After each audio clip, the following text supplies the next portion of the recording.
Hello friends, my name is Palash Chandra. I have done M.Pharm in Pharmaceutical Medicinal Chemistry. Today, uh, we are going to present a lyophilization, basic and fundamentals. Based on the couple of requests I have received to make a video on this lyophilization process, I have initiated this presentation. So probably this is the basics and fundamentals. I will come up with more clarity or informations based on your request. Please wait for my subsequent presentations as well. Thank you. So before going towards my main presentation, I would like to request you all to subscribe my channel, press the bell icon to get notification of my all upcoming new videos. Please check the video tab to scroll number of videos already I have posted in this channel. Thank you. Lyophilization or freeze drying is a process in which water is removed from a product after it is frozen and placed under a vacuum, allowing the ice to change directly from solid to vapor without passing through a liquid phase. So we can see the dry ice, how it is getting converted from a solid to gaseous without moving through a liquid phase. And camphor can be one of the additional example in this scenario. This process consists of three separate, unique and interdependent process, right? So these processes are interdependent between each other. So initial one is freezing, where you will be placing your samples and that will got freeze due to the lower temperature.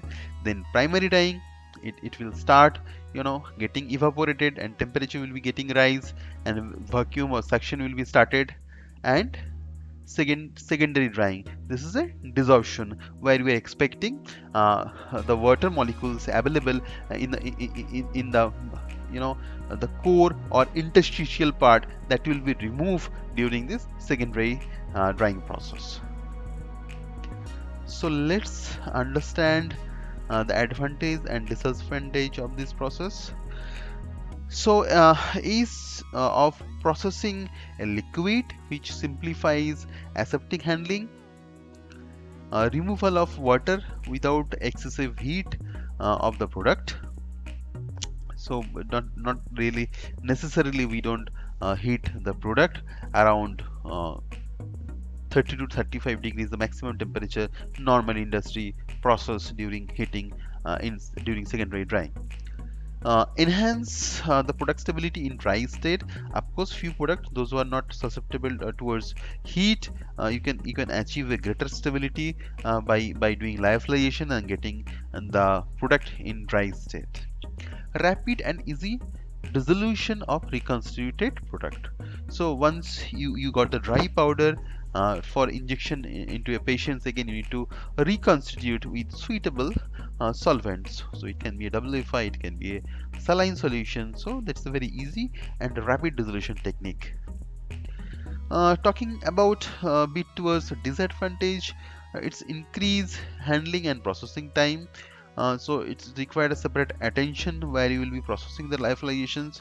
So after filling, half stoppering to lyophilization, then full stoppering. So couple of critical steps and couple of prevention we need to ensure as the process is aseptic and lots of microbial contaminations can be contributed during this process. So need for sterile diluent up to reconstitutions. So sometimes reconstitution is the issue, sometimes visual inspection of the container is the issue, because we cannot visually inspect all the materials for presence of foreign materials. So we need to reconstitute the solutions. So probably that couple of based on my sampling and the cost and complexity of the equipment. So process is complex. We need to understand a couple of things to understand the properties of the product how to freeze it, whether any kind of other risks associated with that. So it's a bit complex process. We need to understand the process, we need to design, develop, and then run for the commercial purpose. This is all about advantage and disadvantage. Let's understand the process little bit. So what are the process are associated with the lyophilization? So starting with the basic process, dissolving the drug and excipient in a suitable solvent. So this is the initial step of formulations. Generally the solvent is WFI considered here. And secondarily, once you have a solution ready, what we call compounding is done, and you need to filter your solution before proceeding for the filling operations. So we need to select a 0.2 micron bacterial retentive filter, of course after getting validated from your suitably validated as per your process. The filter can be selected and it can be redundant as well, but anyhow we are sketching out the basic steps here, so not in detail. So going forward, filling into an individual sterile container and partially stoppered the container under aseptic conditions, right? So stopper will be partially to evacuate the mapping, to facilitate I can say the vaporization when the solution will be solidified within the lyophilization. What next? So transporting the partially stoppered container into a lyophilizer and loading into the chamber under aseptic conditions, then freezing and the solution by placing partially stopper container on the cooled shelf of freeze drying chamber, or it can be pre-freeze in the another chamber as well. Applying a vacuum to the chamber and hitting the shelf in order to evaporate the water from the frozen state. Complete the stoppering of the vial, usually done by the hydraulic system installed in the lyophilizer, or the screw rod stoppering mechanism installed in the lyophilizer. So in the both way we need to ensure the proper and complete stoppering within the lyophilizer. Let's understand what are the observational challenges are there in the process. Try to discuss in brief. Inappropriate bracketing can be one of the challenge here, where we need to bracket couple of load sizes, or you have number of sterilizer you need to bracket somewhere during the qualifications or subsequent any qualification program. So that is one of the challenge. Inadequate empty chamber self temperature and the product temperature mapping.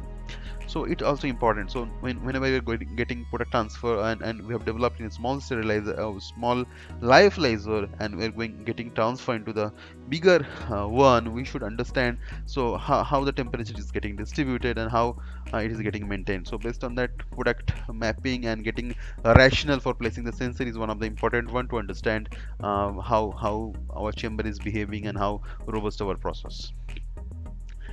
Insufficient sample for quality and uniformity and sampling location selection. So the quantity of sample to be selected or to be collected from the chamber, that need to be rationalized again. So based on the if you identified insignificant temperature variations, so those are the rationales need to be mentioned and need to be understand how the sampling process need to be defined and how many sample need to be collected to assure the quality and uniformity of the product. Worst case load not repeated. Of course, this is one of the observation. The worst case load need to be repeated in a predefined frequency during requalifications. So that is one of the expectations. Scale up or technical transfer issue.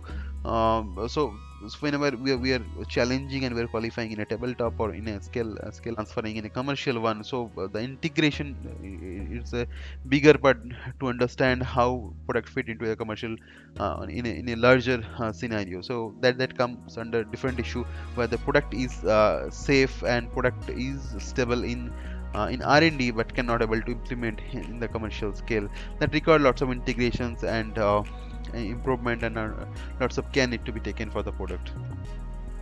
Vial container imperfections, so one of the minor observation, but it's sometimes critical as well, where where we're not able to uh, do the stoppering due to imperfection of the vial or container or closures system combination if is not competent as per the process design. So let's understand the basic design to discuss further about the qualification approach. I do understand this approaches I going to discuss not in a very detailed format, but I will come up. I committed that I will come with one more video where I will speak on detail. So let's understand the basic diagram or basic design of the lyophilizer. This is the basic design of lyophilizer, where there is a chamber, condenser are the critical one. Your sample will be in the chamber. Your moistures will be trapped in the condenser. The isolation valve is the one which will segregate your chamber and condenser after getting lyophilization cycle. Refrigeration system is the one of the important aspect which is going to control the temperature during the lyophilizations, starting from the freezing, primary drying, and secondary drying. And vacuum pump is on the critical one, which will start, which will imply the suction, and it will vacuumize all the moisture part from your product. So this is a very basic diagram to understand what are the criticality of the machine. So I understand there's a lots of critical subcomponent are there which help to run the system very smoothly. So let's understand the equipment qualification, starting from a empty chamber temperature mapping. We understand this is very important to understand the refrigeration capacity and condition of the machine, where usually we place thermocouple typically placed in the four corner and the center to understand how the temperature is getting vary, whether any identified cold spot or hot spot may possible in the chamber. Expected significant or limited variation within the shelf around 1 to 2 degree, and the temperature range should to be exceeded. Whatever the design temperature range you will be challenged, that should exceed the lyophilization temperature of your actual product. So that is the expectation. So I can say the worst case design need to be there. Leak rate test is one of the significant tests we need to perform, because we are assuring the sterility, and chamber should not significantly leak, and there will be chances of microbial contaminations if the chamber integrity loses. Again, condenser capacity is one of the critical one we should challenge as a part of our qualifications. So here a few important points for cleaning activity we should ensure perform between each run. The cleaning must be performed between each run. Cleaning in place CIP or manual cleaning, both are acceptable if the process is validated. Cleaning cycle consists of initial rinse, recirculation, final rinse, and drying. And cleaning validation should be demonstrate the total chamber coverage using riboflavin. WFI the preferred solvent here to use as a cleaning agent. If other cleaning agent used, we must demonstrate the removal of that agent from the chamber. Cleaning process should to be validated with using worst case soil, and procedure for potential spillage should to be there. One of the important aspects is sterilization, as our intent or the final product is sterile, so we must ensure the sterility of the chamber. So lyophilization should to be sterilized after cleaning. Typically observe steam sterilization by applying the overkill approach. Sterilization process should to be validated with heat distribution and biological indicator inactivations. Demonstrate sterility assurance level should to be less than equivalent to 10 to the minus 6 is accepted or expected from the global regulatory. Chamber should to be dry after SIP. So these are the fundamentals and few critical short of critical things you should keep in mind whatever I have discussed during the sterilization. Please comment in the comment sections, and please let us know what additional information you require. Thank you very much for attending my session. In future, I will be coming with lots of interesting topic, and please do mention in the comment section as well if you looking for any different topic and I should discuss here in this press platform. Thank you. Take care.